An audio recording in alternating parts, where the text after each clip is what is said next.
We're starting a new series, which we'll talk about in a little bit. I don't know if any of you have noticed that I'm more distinguished these days, but I have recently turned 40. That's right, I've joined the ranks of the old folks, just me and Charlie. That's just the two of us.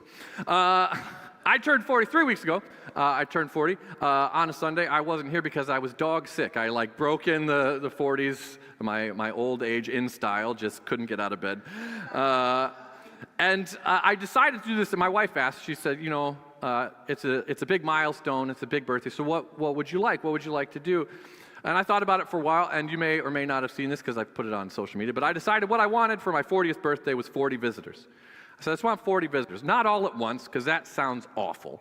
I was like, but over the next couple months, just all the people that you say, hey, we should do this, we should do that, we should grab coffee, we should do lunch, we should have you over. I want to do those things.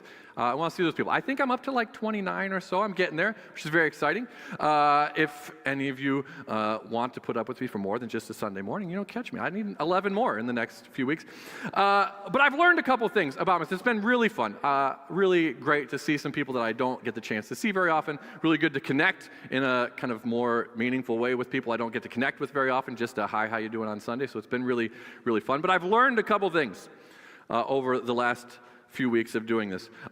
The first thing I learned is that it's great to connect with people like that. There is something, I think, really life-giving about connecting with people on a more personal level, other than the just kind of waving in passing, but being able to sit down with people and talk about the things that are important, about the things that matter. It's been really, really great. So that's one thing I've learned. The other thing I learned is I'm still an introvert. Yeah, I know, it's crazy. And this is not to say anything negative about any of you who have visited or any of you who may visit, but I discovered that one of my favorite parts of all these visitors was the few times that they had to cancel. And I was so looking forward, right, to seeing someone. I was like, I can't wait, they're coming and it's gonna be great. And then I get a text like, hey, I can't make it. And I was like, the feeling of relief? I was like, oh, thank goodness. I mean, it would have been wonderful to see you, but oh, thank goodness that you aren't coming.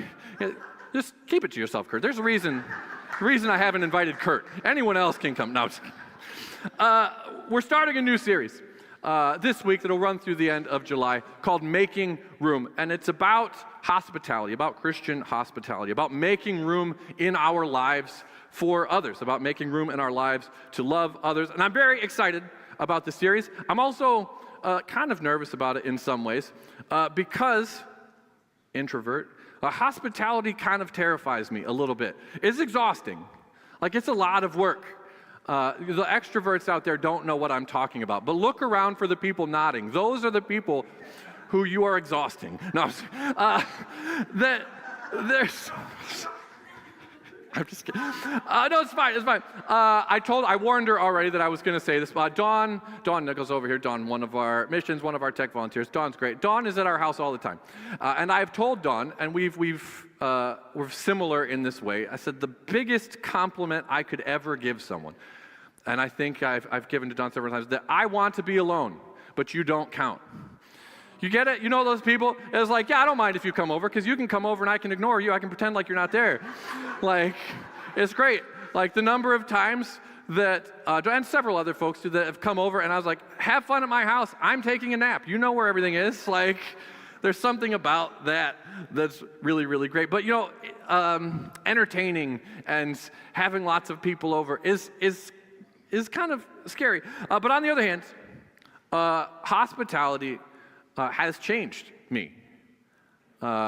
Giving hospitality, receiving hospitality, there's something about it that is really impactful. And I think in a lot of ways, hospitality is at the center of practicing the gospel, about what it means to live kingdom lives. And so we're going to look at that over the next several weeks. I'm very excited about it.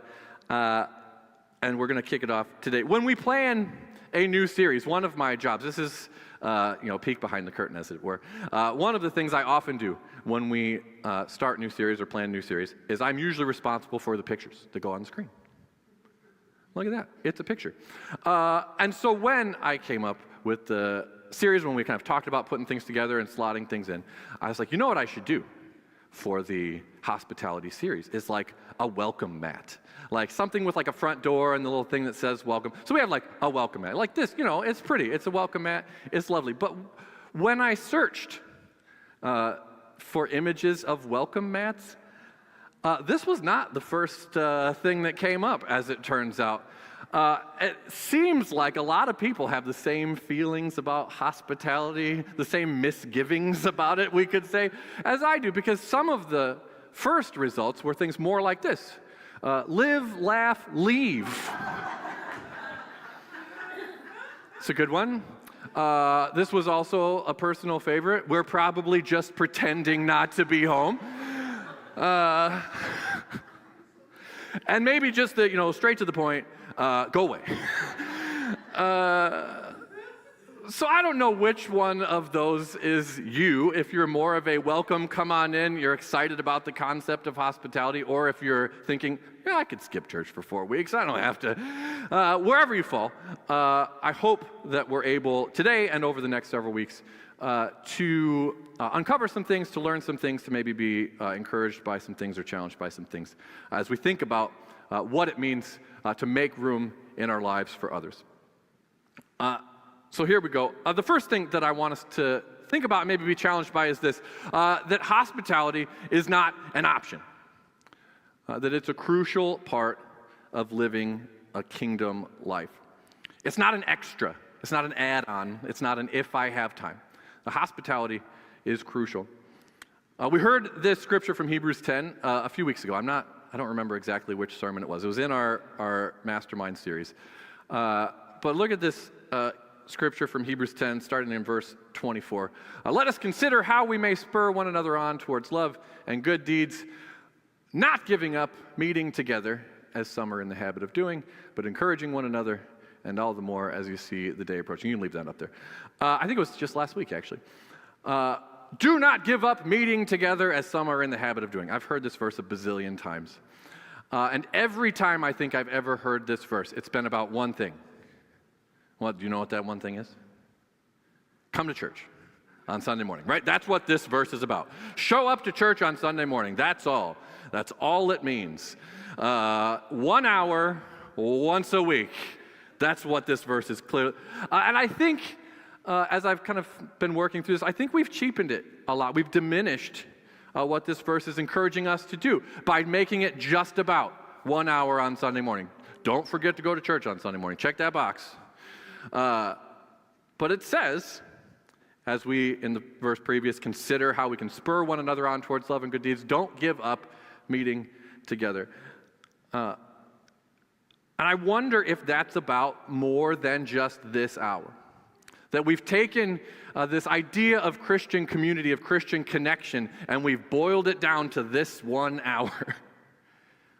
But what about all the other times? What does it look like to continue meeting together, to not give up meeting together, to spur one another on towards love and good deeds Sunday afternoon or Saturday sometime or on a weekday? What does that look like if we really practice community, if we really practice these things all week long, not just now? Don't give up. Putting in the time, putting in the effort to making those real connections. I wonder if that verse maybe might push us or encourage us to think more about what it would look like to meet together, to encourage one another all the more outside of Sunday morning. Maybe that's why a few chapters later in Hebrews, they say this in Hebrews chapter 13. It says, keep on loving one another as brothers and sisters. Do not forget to show hospitality to strangers. Keep on loving one another. I think that's what hospitality is. If we're going to talk about hospitality for several weeks, maybe it might be a good idea to define it or to talk about, get an idea so we're all on the same page. Keep on loving one another. And as we seek to love one another, brothers, sisters, strangers alike, we build God's kingdom on earth.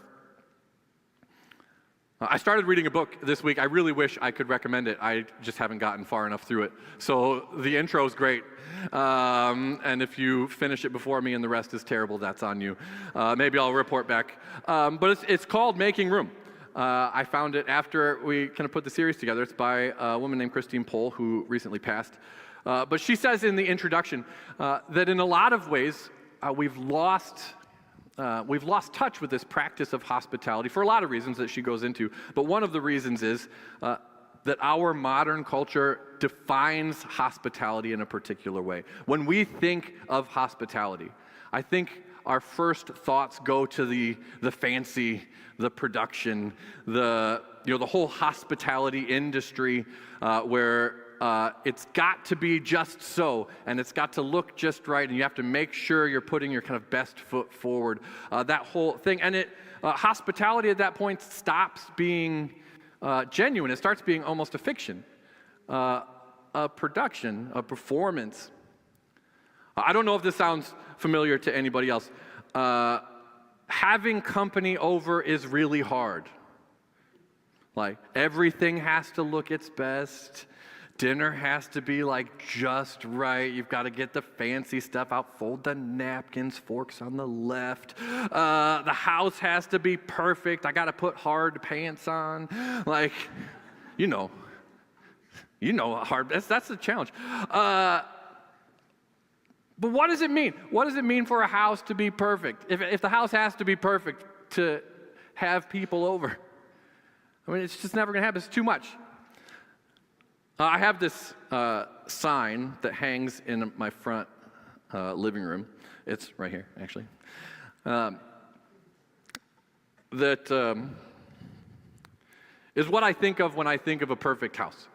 And this is, I suppose, tell on myself, not a Bible verse. All right? Okay. You might remember a few weeks ago I talked about Star Wars, and we're just going to lean into the nerdiness, and we're going to talk about Lord of the Rings today. Okay, here we are. This is what it says. It's not going to go on the screen, but that house was a perfect house. Here we go. We need a perfect house. Whether you liked food or sleep or storytelling or singing or just sitting and thinking best, or a pleasant mixture of all of them, merely to be there was a cure for all weariness, fear, and sadness. I love this sign. That's what a perfect house looks like. A perfect house is a place where someone can go and be, and that just being there is good for their soul. And that doesn't matter if you have the fine china out or if you scrounge mismatched paper plates, right? Like, that's not about the table dressing and the set pieces. It's about the attitude and the heart that you bring to these things. And I wonder if maybe we changed our definition of hospitality, if we stopped thinking about the industry, the perfection, making sure everything's just so. And it's hard. I get it. It's very hard to get past that and to let people see your mess. The fiction's easier than showing people the real deal. But maybe if we found a way past that, strove for a different definition of perfection, that we might be able to embrace a kind of hospitality that would give life. So the first thing, hospitality is not an option. And this is the second thing. It ties into what we're just saying, I suppose, that hospitality is not about showing off. It's about showing up and showing love. We don't, it was not the same book, but I was reading something the other day that hospitality should be about the guest, not about the host. That it is not something we do to say, come and look at me. Come and look at what I can do or what I can give. But to say, come with your needs, come with your hurt, come as you are and experience love. There's a parable in Matthew, which I know we've looked at not too long ago, I don't suppose, where it says, at the end, the king will sit there and he will gather the sheep and the goats and he'll separate them. You've probably heard it before. We're just going to pick up partway through it. In Matthew 25, starting in verse 34, it says this, "Then the king will say to those on his right," the sheep, Come, you who are blessed by my Father, take your inheritance, the kingdom prepared for you since the creation of the world. Because I was hungry, and you gave me something to eat. I was thirsty, and you gave me something to drink. I was a stranger, and you invited me in. I needed clothes, and you clothed me. I was sick, and you looked after me. I was in prison. You came to visit me. And the righteous will answer him, Lord, when did we see you hungry and feed you, or thirsty and give you something to drink? When did we see you a stranger and invite you in, or needing clothes and clothe you? When did we see you sick or in prison and go to visit you? And the king will reply, truly I tell you, whatever you did for one of the least of these brothers and sisters of mine, you did for me. I've never thought about that as a parable about hospitality before, but I think in a lot of ways that it is. That if hospitality is about showing love, if hospitality is about inviting people in the way that God, the way that Christ invites us in, if it's about meeting needs and just showing love, showing up, that's what it looks like. Giving to people who need, feeding people. Feeding people is my love language. When I don't know what to do, I feed people. This is it. You know, so you're like, I'm sorry, have a bundt cake. Like, I don't know. I don't know what else to do. But that's what we do. And I think that that's what this is all about. So when we practice, if we don't remember anything else, maybe we remember this today. When we practice hospitality, we demonstrate our love for God by showing love to his children. That's what hospitality is. That's what it's about. And that's why I say that practicing hospitality is, I think, at the center of the gospel. If the gospel is all about the story that says God loved us in the midst of our mess, that God invited us in the midst of our mess, then part of practicing that is doing the same thing for other people. Inviting them in, mess and all. Let them see your mess. It's fine. Show them the same love that Christ showed you. And show love to God by showing love for his children. There's a scripture that I don't have for the screen here, but it's in 1 John, that talks about this very thing. You can't say you love God if you don't love his children. I think as this has changed, I've changed the way I think about this verse since we had a son. It's very true. Do not tell me you love me and then treat my son like garbage. Them's fighting words. It's not good. But if you want to do something for me, do something for him. That's one of the ways, it's one of the primary ways that we can show love to God, that we can practice the kingdom. We read a little bit of Hebrews 13. I just want to look at that again. Hebrews 13:1. We'll carry on through the rest. It says, keep on loving one another as brothers and sisters. Do not forget to show hospitality to strangers, for by doing so, some people have shown hospitality to angels without knowing it. Continue to remember those in prison as if you were together with them in prison, and those who are mistreated as if you yourself were suffering. Similar ideas there to what we saw in Matthew, and the idea that we should meet people in the mess. Be with them in prison as if you were there too. Be with them in their hurt as if you were hurting too. Show up. There's a story in the book of Genesis. It's in chapter 18, I suppose, where these three strangers come to visit Abraham. It's a very weird story. These three strangers wander up, and Abraham sees them, and he invites them. He's like, please come sit down. We'll draw water. We'll make food. He gets there. He's like, hey, get like 3 epophs of flour, I don't know, whatever it is, and make a bunch of bread, and we'll feed these people. And while they're sitting there talking, the three strangers say that Sarah is going to have a child.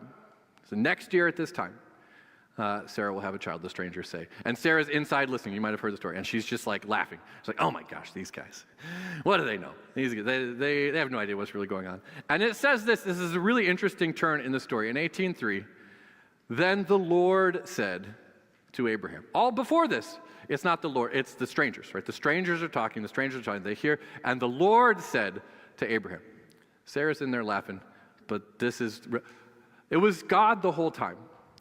And that story has been picked up in the Christian tradition. There's a really beautiful painting. I didn't pull the picture of it. It's by a Russian Orthodox iconographer named Alexei Rublev, I believe. That's this picture of these three strangers sitting by Abraham's house, by the Oak of Mamre, wherever that is. And it's, for Rublev, a picture of the Trinity, the three strangers, the Father, the Son, and the Spirit, visiting Abraham in the guise of these strangers. It's a beautiful, beautiful icon, and it's a beautiful reminder that as we welcome strangers, as we welcome anyone in, we are offering hospitality to God himself.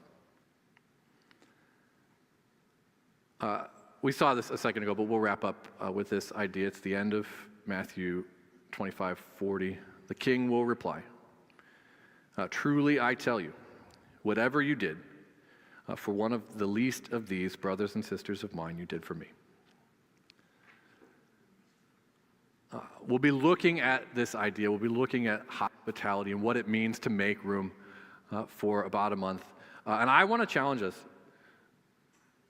as we think about what it means to make room for generosity, what it means to make room for interruptions, what it means to make room for other people's joy and heartaches. I'm going to challenge us to think about what it would look like and practice hospitality over the next month, month and a half. Maybe it's not 40. Maybe it's not 40 people. That's fine. Maybe it's one. If that's what you want, I'm gonna choose to show hospitality to one person over the next few weeks. Or maybe one a week. I'm going to connect with one person. Maybe it's not in your house. Maybe it's coffee or something else.